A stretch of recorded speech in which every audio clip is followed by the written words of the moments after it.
Hi అండి అందరికీ నమస్తే. ఈరోజు మనం ధనుర్మాసంలోని 23వ రోజులో ఉన్నాము. ఈ 23వ రోజు తిరుప్పావై పాశం గురించి మనం పరిచయం చేసుకుందాం.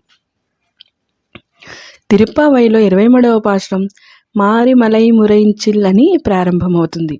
ఇది ఆండాళ్ మరియు ఆమె స్నేహితులు శ్రీకృష్ణుడిని చేరుకుని ఆయన నిద్ర నుండి మేలుకొని రాజసింహాసనంపై కూర్చుని వారి కోరికలను వినాలని విజ్ఞప్తి చేసే భాగం.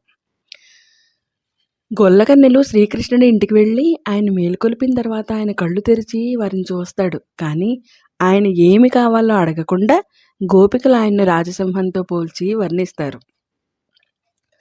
వర్షాకాలంలో పర్వత గుహలో మారిమలై మరించిల్లని అని అంటారు. దాన్ని తన ఆడసింహంతో కలిసి లోతుగా నిద్రిస్తున్న మహాసింహం అంటే నిద్రలేచి మండే కళ్ళు తెరిచి సుగంధమైన కేశాలు పైకి లేచి శరీరం దులిపి నిటారుగా నిలబడి గర్జించి గుహ నుండి బయటికి వచ్చినట్లు, అలాగే ఓ పువ్వు రంగు ఉన్న కృష్ణ నీ పడక నుండి లేచి రాజసభలోని మహాసింహాసనంపై కూర్చుని మా వచ్చిన పని ఏమిటో విచారించి అనుగ్రహించు అని ప్రార్థిస్తారు.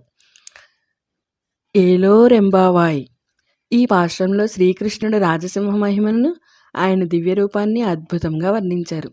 ఇది శ్రీ నరసింహ అవతారానికి కూడా సూచనగా భావిస్తారు.